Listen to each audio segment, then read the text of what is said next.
Bapak Ibu Saudara, sebagai manusia yang hidup di atas bumi ini, mau dia orang percaya maupun non percaya, tidak akan terlepas dari yang namanya realita hidup, dari yang namanya kenyataan hidup.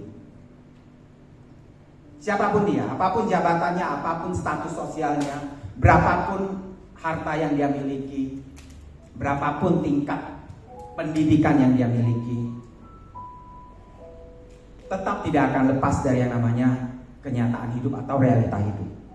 Nah, realita hidup yang pasti dialami oleh setiap manusia di muka bumi ini, antara lain Bapak Ibu Saudara, kita semua memiliki yang namanya keterbatasan. Kita semua di sini mengalami yang namanya masalah atau pergumulan. Dan kita semua di sini juga mengalami yang namanya kehilangan. Kita terbatas secara fisik, secara jasmani. Ya. Terkadang kita mengalami sakit atau kelemahan fisik, ya, Bapak Ibu Saudara. Kita juga kadang rentan terhadap perubahan musim, perubahan iklim. Lalu satu lagi, sebagai manusia yang hidup di atas bumi yang memiliki yang namanya gaya gravitasi, gaya tarik bumi, kita juga hidup dengan pengaruh dari gaya gravitasi itu. Ya, kalau kita ada di tempat tinggi dan bergelincir, ya kita bisa jatuh. Itu gaya tarik bumi. Secara perlahan, gaya tarik bumi gravitasi juga berefek pada tubuh jasmani kita. Ya, pelan-pelan, ya, kita yang semakin lama hidup di muka bumi ini akan mengalami yang namanya kemerosotan, ya. Wajah mulai turun, ya, karena kelamaan kena gaya tarik bumi. Bagian tubuh yang lain juga sama. Nah, makanya kita lihat banyak selebriti, artis-artis yang asetnya, modal kerjanya adalah fisiknya, itu sampai jauh-jauh pergi itu operasi plastik. Tujuannya apa? Tujuannya sebenarnya untuk memperlambat proses penuaan, ya. Tapi pada akhirnya kenyataan hidup tidak dapat dilawan. Mereka pun akan semakin merosot fisik jasmaninya. Betul? Ya. Kita semua, walaupun saat ini mungkin dalam gemerlap fisik yang begitu kuat, yang begitu bugar, ya, pada akhirnya semua akan merosot dan semua akan habis dan hilang sama sekali. Nah, ada satu tokoh dalam Alkitab kita yang mengalami satu kehilangan yang begitu luar biasa. Kehilangan yang tiba-tiba, yang mendadak, dan semuanya ludes, Bapak Ibu Saudara. Siapa dia? Ayub. Yes. Kita semua tahu mengenai Ayub, ya. Selalu ada yang bisa kita pelajari dari kitab satu ini. Dan saya percaya walaupun kita sering mendengar, ya, udah tahu awal dan endingnya, akhirnya, itu tetap saja Tuhan pasti bukakan hikmat bagi kita. Ya. Dulu mungkin kita bisa baca dan kita dapat satu hikmat pengertian. Hari ini kita dengarkan lagi, baca lagi, bahwa wahyu Tuhan luar biasa. Selalu ada yang baru bagi kita, walaupun di kitab yang sama. Itulah luar biasanya Alkitab kita. Amin. Kisah Ayub, Bapak Ibu Saudara, itu sebenarnya adalah gambaran dari kisah kita semua. Loh, kok bisa? Ayub kehilangan segala sesuatu dalam seketika. Keluarganya, anaknya ada 10, 7 cowok, 3 cewek, meninggal seketika. Kekayaannya hilang semuanya.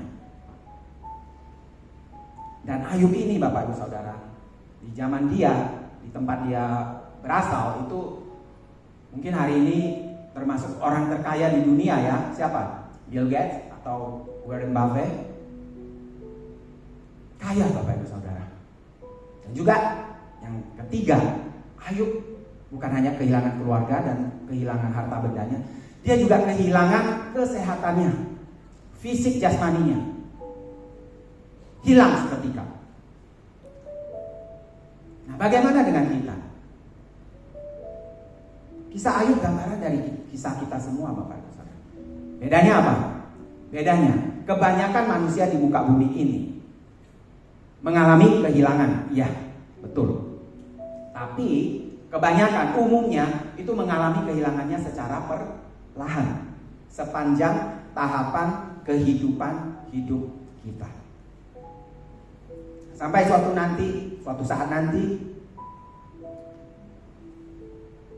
kita akan dibawa sampai depan pintu kekekalan, meninggalkan segala sesuatunya di belakang kita. Inilah realita hidup, inilah kenyataan hidup yang kita tidak bisa tahan, Bapak Ibu Saudara. Gak bisa kita bendung ya, gak bisa kita cegah. Tapi ini harus kita ingatkan, kita waspada akan hal ini. Tujuannya bukan untuk menakutkan, untuk meresahkan kita, no. Tapi tujuannya adalah supaya itu menjadi suatu pengingat, agar kita benar-benar dalam menjalani hidup kita sehari-hari, kita benar-benar bijaksana.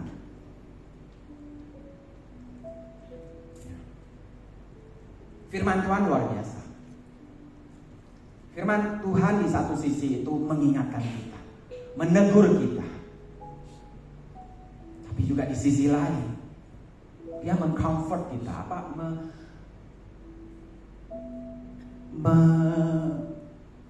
membuat kita sembuh, membuat kita comfort nyaman ya, membuat kita tenang, membuat kita damai, dan termasuk membuat kita bersuka cita juga. Amin. Firman Tuhan itu mengingatkan kita, menyadarkan kita, dan pastinya memerdekakan kita, membawa sukacita dan damai bagi kita. Terutama di saat realita hidup itu datang menghampiri kita. Nah, saya berdoa biar Roh Kudus terus membukakan bagi kita kebenaran-kebenaran. Kita semakin merdeka, kita semakin damai, kita semakin bersemangat menjalani hidup sisa hari hidup kita sebagai orang-orang percaya. Nah, dalam kisah Ayub ada 3 sahabatnya yang datang kepada Ayub dan terus menyatakan kepada Ayub bahwa malapetaka, penderitaan, kehilangan yang Ayub alami itu semata-mata karena dosa dan kesalahan Ayub. Apakah demikian? Kalau kita baca di awal kitab ini, Allah Bapa sendiri memuji Ayub sebagai orang yang saleh, orang yang jujur, dan orang yang takut akan Tuhan. Itu pengakuan dari Allah sendiri loh. Dan bukan hanya satu kali, Bapak Ibu Saudara. Pasal 2 kita temukan lagi. Pasal 1, Ayub itu dicobai dengan kehilangan keluarganya, 10 anaknya meninggal. Kemudian harta bendanya ludes semua. Pasal kedua, kembali Allah Bapa Tuhan memuji dia bahwa dia adalah hambanya yang saleh, jujur, dan takut akan Tuhan. Kemudian iblis minta izin untuk mengambil kesehatan fisiknya. Tuhan izinkan, tapi tidak ambil nyawanya. Pengakuan sendiri dari Allah bahwa Ayub ini orang yang saleh, jujur, dan takut akan Dia. Kehilangan ketiga, Ayub serta merta langsung kehilangan kesehatannya. Setelah 10 pemakaman anaknya, dia harus dihadapkan lagi satu penderitaan begitu luar biasa. Tubuhnya digerogoti oleh satu penyakit yang memunculkan darah yang menjijikkan, Bapak Ibu Saudara. Menjijikkan sampai Ayub itu harus duduk di atas tanah. Istrinya pun meminta dia untuk mengutuki Tuhan. Nah, apa yang Ayub lakukan? penderitaan yang begitu luar biasa. Ya pasti Ayub juga seorang manusia, Bapak Ibu Saudara. Dia menyampaikan keluh kesahnya kepada Tuhan. Ya. Tuhan, kenapa demikian Tuhan? Aku hidup benar di hadapan-Mu. Bahkan Bapak Ibu Saudara dikatakan bahwa ketika anak-anaknya selesai kumpul-kumpul, selesai pesta, Ayub itu mempersembahkan persembahan loh. Untuk apa? Takut kalau anaknya itu saat pesta saat itu melakukan kesalahan, melakukan dosa. Jadi dia nggak mau ambil resiko. Dia kasih korban sebagai korban penghapus dosa kepada Allah Bapa. Nah, Ayub menyampaikan, mengekspresikan perasaannya kepada Tuhan. Kita boleh nggak menyampaikan mengekspresikan perasaan kita pada Tuhan? Boleh, Bapak Ibu Saudara. Kita manusia diciptakan dengan perasaan, dengan emosi, ya. Kenapa? Karena Tuhan sendiri memiliki itu. Tuhan sendiri memiliki namanya perasaan, memiliki emosi. Kita diciptakan sesuai gambar dan rupanya. 2/3 dari isi kitab Mazmur. Kitab Mazmur ada 150 pasal dan 2/3-nya, Bapak Ibu Saudara tahu isinya apa? Isinya adalah curahan hati. Isinya adalah ratapan, keluhan dari si sang pemazmur kepada Tuhan. Ungkapan emosi yang begitu mendalam yang dinaikkan kepada Allah. 2/3, Bapak Ibu Saudara. Dan jangan lupa di Perjanjian Lama kita ada satu kitab namanya, judulnya saja Kitab Ratapan, ditulis oleh Nabi Yeremia. So it's okay untuk kita bisa mengungkapkan perasaan kita kepada Tuhan. Ya. Yesus sendiri menangis, Bapak Ibu Saudara. Kapan Yesus menangis? Siapa yang tahu?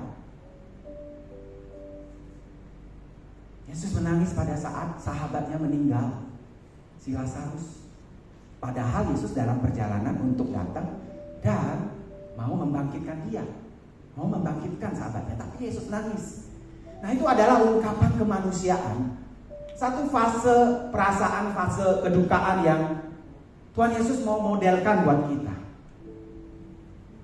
It's okay untuk kita ungkapkan perasaan kita di hadapan Tuhan.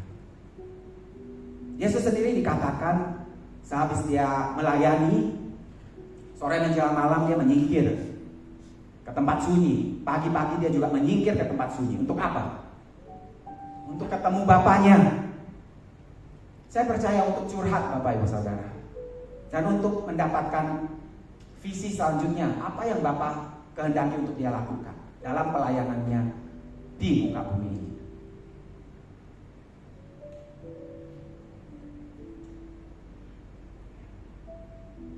Ekspresi perasaan kita itu adalah wujud kemanusiaan kita. Dan Tuhan memang ciptakan kita dengan fitur itu. Tuhan memang ciptakan kita dengan komponen itu, Bapak Ibu Saudara.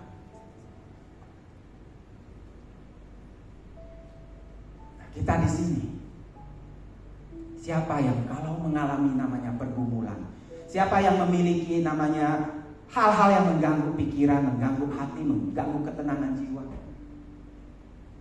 pertama kali kita curhat kepada siapa? Oh, saya curhat kepada istri, saya curhat kepada suami, saya curhat kepada orang tua, saya curhat kepada sahabat saya. Boleh, Bapak Ibu Saudara, it's okay. Itu baik. Tapi yang lebih baik, yang paling baik, pertama kali ketika ada hal yang mengganggu pikiran kita, ada hal yang kita gumulkan, kita datang pertama kali untuk curhat, mencurahkan isi hati kita adalah di hadapan Tuhan kita. Amin, Bapak Ibu Saudara. Kepada siapa kita pertama mencurahkan isi hati kita ketika masalah datang, ketika pergumulan datang, ketika kedukaan datang? Itu bisa menjadi satu tolok ukur, satu tanda seberapa intim kita dengan Tuhan kita. Jelas Tuhan katakan, andalkan aku. Jangan mengandalkan sama manusia. Yes, Tuhan kirim pasangan hidup, Tuhan kirim orang tua, sahabat, itu untuk menolong kita juga. Yes. Tapi maukah kita, ketika kita mengalami satu masalah, satu pergumulan, apapun itu, hal yang mengganggu pikiran kita, yang membuat kita khawatir, membuat kita takut, kita datang pertama kali, lapor sama pemilik hidup kita, mencurahkan isi hati kita kepada pemilik hidup kita. Ya mungkin kita katakan, wah kalau curhat pada Tuhan kayaknya cuma searah ya. Kalau curhat sama manusia kan ada timbal baliknya. Kalau gitu saya bertanya, seberapa kenal Bapak Ibu Saudara kepada Tuhan? Tuhan Allah yang ajaib, Allah yang luar biasa. Mungkin saat kita curhat pertama kali tidak ada jawaban, tapi Tuhan bekerja dalam hidup kita, menolong kita. Amin. Nah, dalam pertemuan kita sebelumnya ya, kita belajar bagaimana kita melepaskan kemelekatan kita. Kita belajar bagaimana kita melepaskan keterikatan kita kepada hal-hal duniawi. Dan kompetitor utama Tuhan kita yang mengganggu, yang biasanya utama, tidak semuanya mengalami itu ya, tapi umumnya kompetitor utama kita adalah uang, mamon. Jelas dikatakan di Alkitab.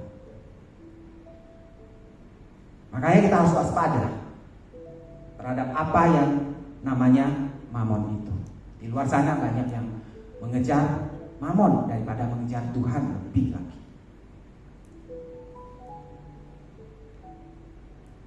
Nah, dalam bertanya atau mengungkapkan perasaannya kepada Allah, Ayub luar biasa Bapak Ibu Saudara. Dia tidak berdosa atau menyalahkan Allah. Dia merespon dengan indah. Dia tetap menyembah Allah dalam kondisinya yang begitu mengenaskan. Nah, mengenai hal kompetitor tadi, ya, bagaimana melepaskan keterikatan atau kemelekatan kita terhadap yang namanya duniawi, Ayub ini contoh yang sangat bagus. Ketika dia mengalami kehilangan serentak ya Bapak Ibu Saudara, anaknya 10 meninggal, kemudian harta bendanya semuanya ludes. Harta benda yang telah dipercayakan Tuhan kepadanya lenyap semua. Nah, ada satu kalimat yang begitu populer, yang Ayub katakan. Kita lihat di Ayub 1 ayat 21.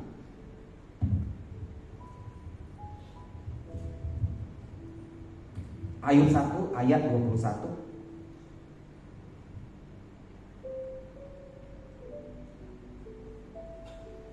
Kita katakan sama-sama.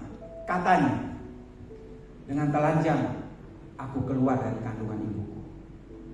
Dengan telanjang juga aku akan kembali ke dalamnya. Tuhan yang memberi, Tuhan yang mengambil. Terpujilah nama Tuhan. Beri kemuliaan buat Tuhan. Kalimat ini begitu populer Bapak Ibu Saudara. Saya ingat kalimat ini yang keluar dari mulut saya juga ketika saya di Jakarta dan saya mendapat kabar dari Kalimantan bahwa papa saya meninggal.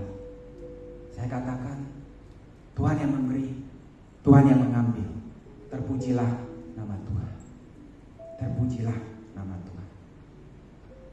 Nah, 3 teman Ayub yang datang kepadanya itu namanya Elifaz, Bildad, dan Zofar.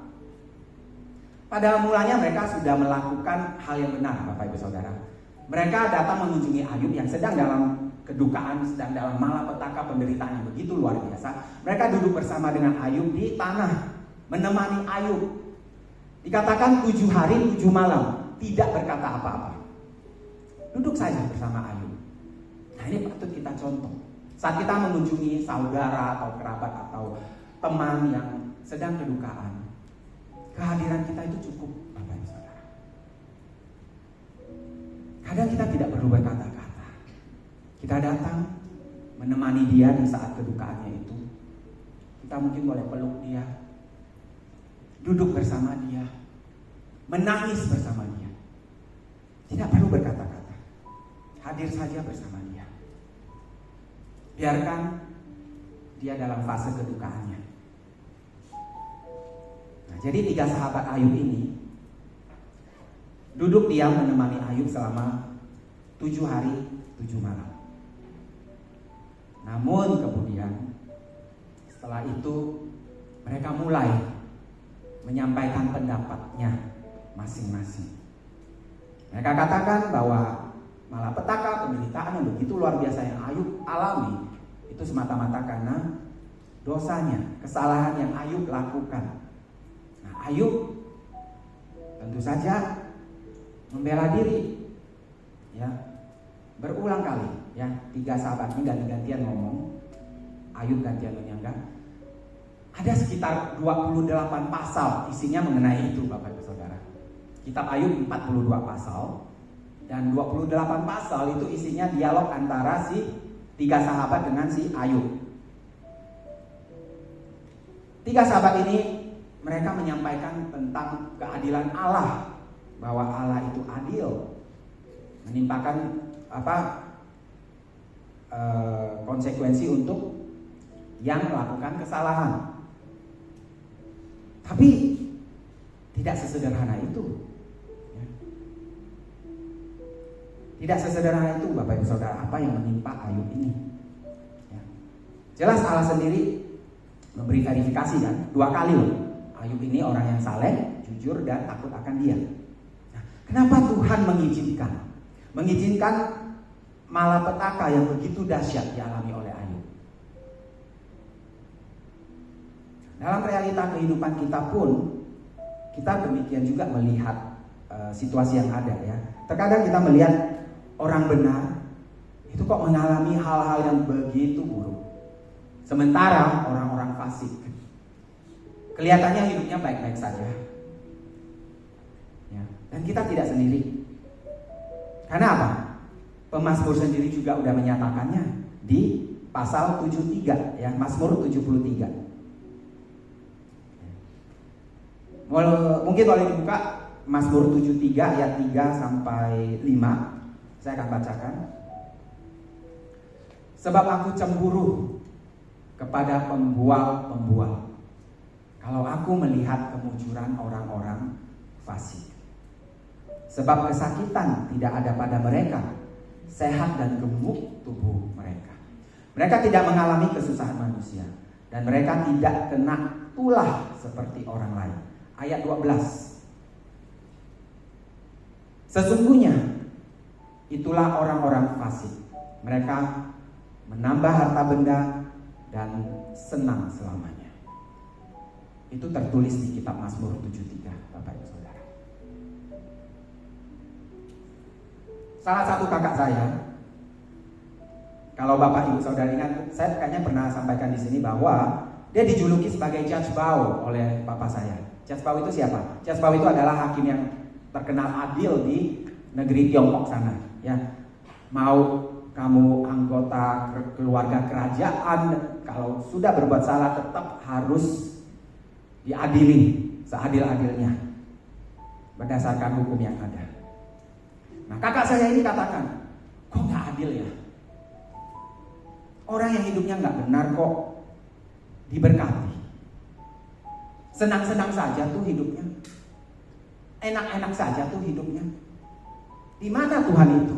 Wah, dia katakan itu loh. Di mana Tuhan itu? Benar, julukan papa saya ini nggak salah, Bapak Ibu Saudara. Prinsipnya kakak saya ini bagaikan seorang hakim yang menilai segala sesuatu dari benar dan salah, dari adil dan tidak adil, dari hitam atau putih. Padahal realita kenyataan hidup itu tidak sesederhana itu, Bapak Ibu Saudara. Kita semua ngalamin kok. Hidup itu tidak semata-mata hanya hitam dan putih, no. Hidup itu rupa-rupa warnanya, ya, seperti lagu Balonku. Tahu lagu Balonku ada 5? Nah, balon temanku ada 5 rupa-rupa warnanya. Tidak sesederhana itu tuh, Bapak Ibu Saudara. Tuhan itu memegang kendali dan berotoritas dalam kehidupan di dunia ini. Ayub yang saleh, jujur, dan takut akan Dia juga diuji. Diujinya nggak main-main. Malah petaka yang begitu luar biasa, penderitaan yang begitu berat. Saya nggak bisa bayangkan jika saya ngalamin itu, Bapak Ibu Saudara. Itulah realita yang terjadi. Nah, sampai akhirnya kakak saya diberikan ayat di Mazmur 73 ini. Nah, saya berdoa dia tidak mempertanyakan lagi di mana Tuhan, tapi menyerahkan segala sesuatunya dalam tangan kuasa Allah. Kita kadang demikian. Kita memandang segala sesuatunya dari kacamata kita yang terbatas, dari sudut mata kita yang terbatas. Kita berdiri di atas muka bumi ini, dipengaruhi oleh gaya gravitasi. Pandangan mata kita kan paling hanya sebatas jangkauan yang bisa mata kita lihat, ya.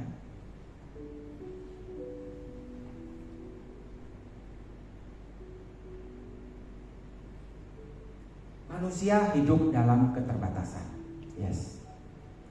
Nah, salah satu keterbatasan kita itu adalah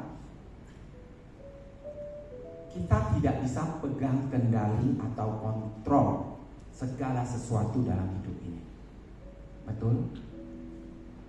Gak bisa. Tapi kita manusia itu cenderung ingin memegang kendali, memegang kontrol. Kita cenderung tidak nyaman kalau ada sesuatu yang tidak pasti. Kita cenderung tidak nyaman kalau ada hal yang gak bisa kita kendalikan, ya. Nah, di kehidupan modern saat ini, kontrol itu semakin mudah, ya. Dengan jari-jari kita aja kita bisa langsung kontrol. Lagi lapar, malas keluar, tinggal tek tek tek tek tek. Setengah jam kemudian ada abang yang datang membawakan makanan. Kita mau transaksi, ya, tek tek tek tek tek tek. Sudah, duit langsung tertransfer, ya, dan sebagainya dan sebagainya. Nah, itu membuat kita semua jadi terbiasa untuk mengendalikan semuanya dengan mudah. Hidup di zaman modern ini semakin mudah, semakin cepat, dan semakin dalam kontrol kita. Tapi kenyataannya lagi, realitanya lagi, tidak semua bisa kita kontrol, Bapak Ibu Saudara. Kita punya keterbatasan. Kita ngalamin masalah. Kita ngalamin kehilangan juga. Ya. Nah, itulah salah satu keterbatasan kita sebagai manusia. Nah, kita kembali ke kasus Ayub tadi. Kita baca, tahu persis, kita yang baca itu tahu persis Allah sedang memuji Ayub, betul? Nah, tetapi bagaimana dengan Ayub? Dia yang ngalamin, dia nggak tahu besok bagaimana. Dia nggak tahu sebulan lagi itu bagaimana. Dalam kondisi bara yang begitu busuk menggerogoti badannya, keluarganya ninggalin dia, sahabat-sahabatnya tinggal 3, tinggal 4 yang datang kepada dia. Ayub sendiri juga tidak tahu ada percakapan antara Allah dengan iblis di atas sana.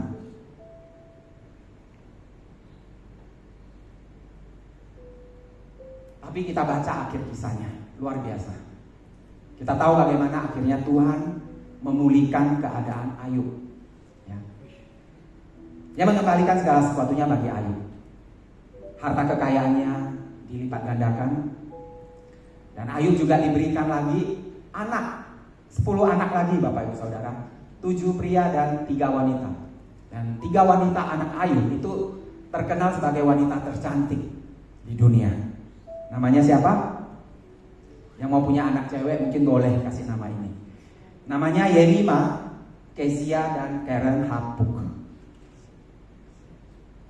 Nah, pesan penting hari ini adalah ada di pasal 42. Pasal terakhir, Ya. Pasal terakhir. Yuk kita baca sama-sama.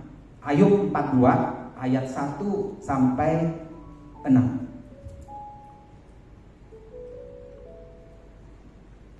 3, 2, 1. Maka jawab Ayub kepada Tuhan, aku tahu bahwa Engkau sanggup melakukan segala sesuatu, dan tidak ada rencanamu yang gagal. Firman-Mu, siapakah dia yang menyelubungi keputusan tanpa pengetahuan? Itulah sebabnya tanpa pengertian aku telah bercerita tentang hal-hal yang sangat ajaib bagiku dan yang tidak ku ketahui. Firman-Mu, dengarlah, maka akulah yang akan berfirman. Aku akan menanyai Engkau supaya Engkau memberitahu aku. Hanya dari kata orang saja aku mendengar tentang Engkau, tetapi sekarang mataku sendiri memandang Engkau. Oleh sebab itu aku mencabut perkataanku, dan dengan menyesal aku duduk dalam debu dan abu. Ayub akhirnya diam, Bapak Ibu Saudara. Dia akhirnya diam,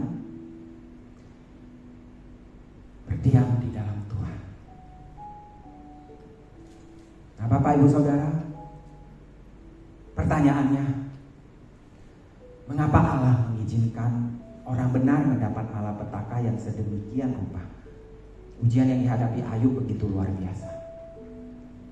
Oh ya, satu hal, Ayub ini bukan orang Yahudi Israel ya, bukan. Ayub ini dia tinggal di daerah Arab ya, agak timur dari Israel. Dan masa hidupnya itu kurang lebih semasa sejaman dengan Abraham ya. Jadi kurang lebih di tahun 2000 sebelum Masehi. Berarti kurang lebih 4000 tahun yang lalu ya. Itu saat dia hidup. Nah, apa maksud Tuhan mengizinkan orang benar itu diuji, dicobai? Nah, ada yang katakan bahwa saat penderitaan terjadi atau dialami seseorang, dan hal itu dia tidak mengerti, dia juga tidak dalam kesalahan atau dosa, jadi mestinya itu bukan hukuman dari Tuhan. Ada orang yang katakan bahwa penderitaan yang Tuhan izinkan itu adalah sebuah peringatan. Sebuah peringatan untuk menghindarkan dosa di masa depan, untuk mencegah kodrat dosa muncul lagi. Kita semua karena dosa kena namanya kodrat dosa. Makanya kita harus mengenakan kodrat ilahi. Nah, untuk mencegah kodrat dosa muncul lagi, dan itu membentuk karakter seseorang menjadi indah di mata Tuhan. Nah, kemudian ada satu lagi sahabat Ayub yang kemudian buka suara. Ini sahabat yang keempat. Namanya Elihu. Dia lebih muda dari Ayub dan ketiga temannya yang pertama tadi. Nah, bagi Elihu, kata-kata si Elifas, Bildad, dan Sobar, tiga teman Ayub yang pertama tadi, itu tidak menyentuh permasalahan yang dialami oleh Ayub. Hal ini mengakibatkan pembicaraannya kan buntu ya Bapak Ibu Saudara. Istilahnya tuh blunder ya. Ada 28 pasal loh dari 42 pasal yang ada, isinya itu. Nah, Elihu boleh muda ya, tapi kecerdasannya luar biasa, hikmatnya luar biasa. Nah, teman-teman youth di sini saya dorong, jangan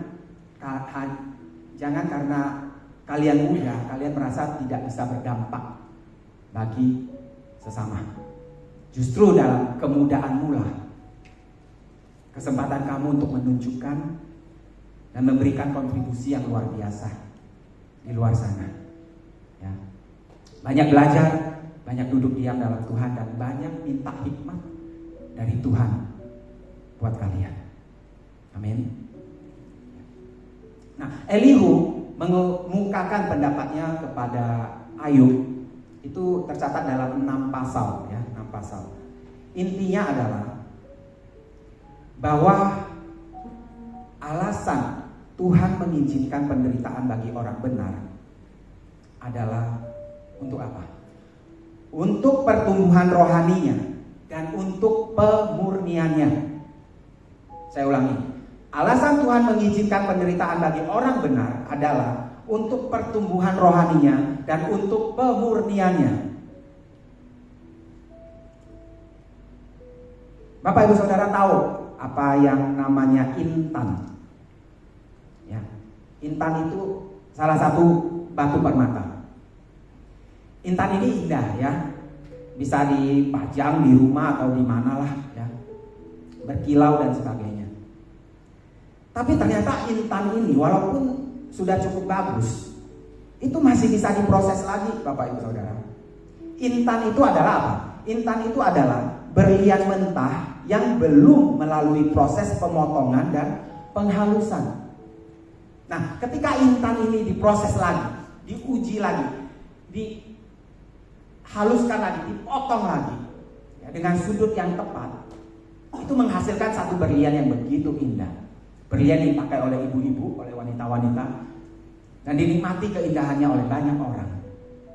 Beda kalau cuma intan ya. Kalau intan mungkin hanya geletak di rumah, tapi kalau sudah dioles, sudah diasah dan sebagainya, itu bisa menjadi berlian yang begitu indah, berkilau dan dinikmati oleh banyak orang. So, orang benar, kita semua intan-intannya Tuhan, yang Tuhan juga masih terus mau proses kita dengan masalah, dengan pergumulan, bahkan mungkin dengan penderitaan. Tujuannya apa? Untuk melahirkan, untuk memproduksi berlian-berlian yang indah bagi sesama kita. Berlian-berlian yang indah di mata Dia dan dikenan oleh Dia. Amin Bapak Ibu Saudara. Beri kemuliaan. Nah, berlian itu akan semakin berkualitas tinggi, nilai dan harga itu semakin meningkat. Di pasal 42, Ayub katakan, aku tahu bahwa engkau sanggup melakukan segala sesuatu dan tidak ada rencanamu yang gagal.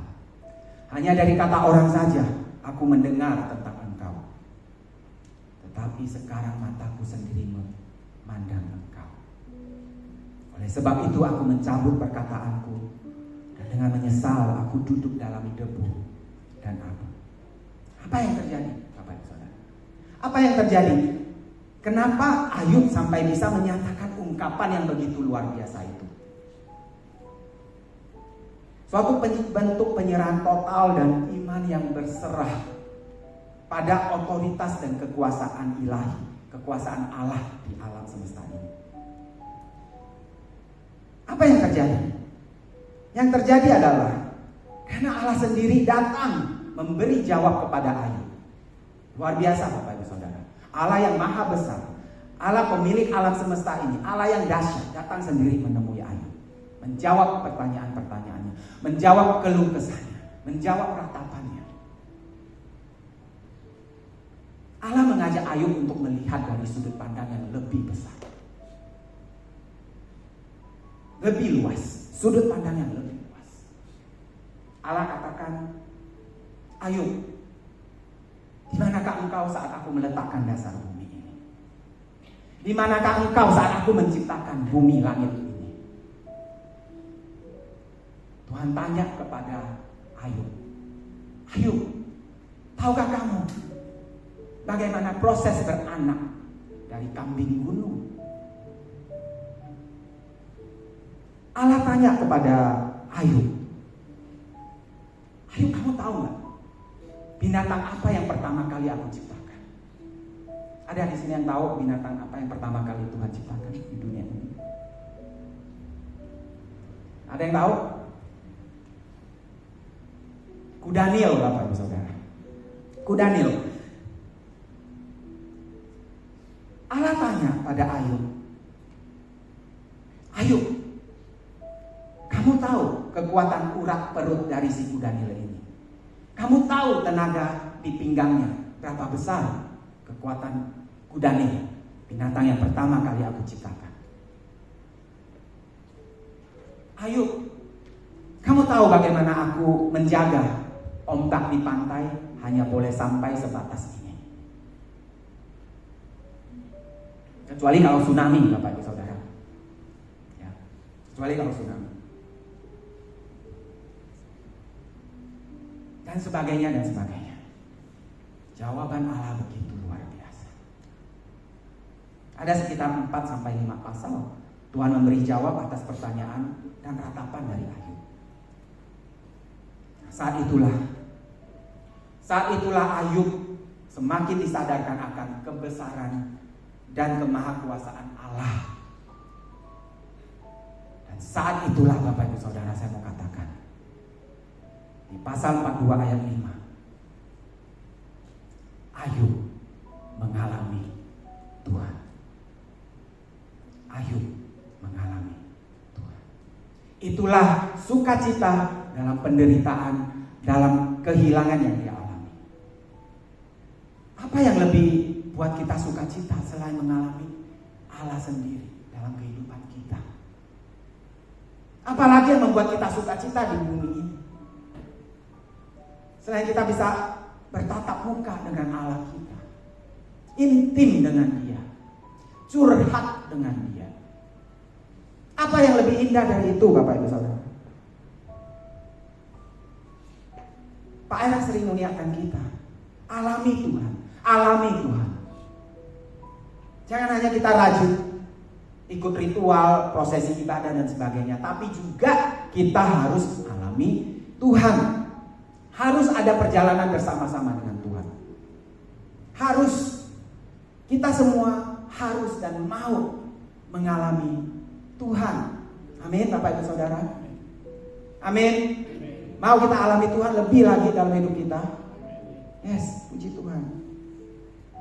Nah, biarkan penderitaan, masalah, pergumulan, hal-hal apapun yang mengganggu pikiran kita, mengganggu hati kita, mengkhawatirkan kita, menakutkan bagi kita, itu menjadi satu jembatan untuk kita datang kepada Tuhan, untuk kita datang mencurahkan perasaan kita, ekspresi kita, kegundahan kita, kekhawatiran kita, apa yang mengganggu pikiran kita, itu menjadikan kita datang kepada Tuhan lebih intens,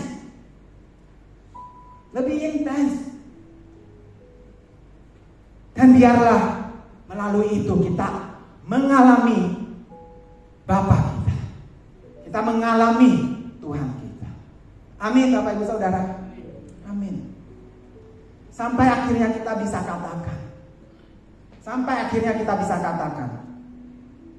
Hanya dari kata orang saja, aku mendengar tentang Engkau. Tetapi sekarang mataku sendiri memandang Engkau. Wow, luar biasa. Mari kita katakan sama-sama. 3, 2, 1. Hanya dari kata orang saja aku mendengar tentang Engkau. Tapi sekarang mataku sendiri memandang Engkau. Amin. Beri kemuliaan.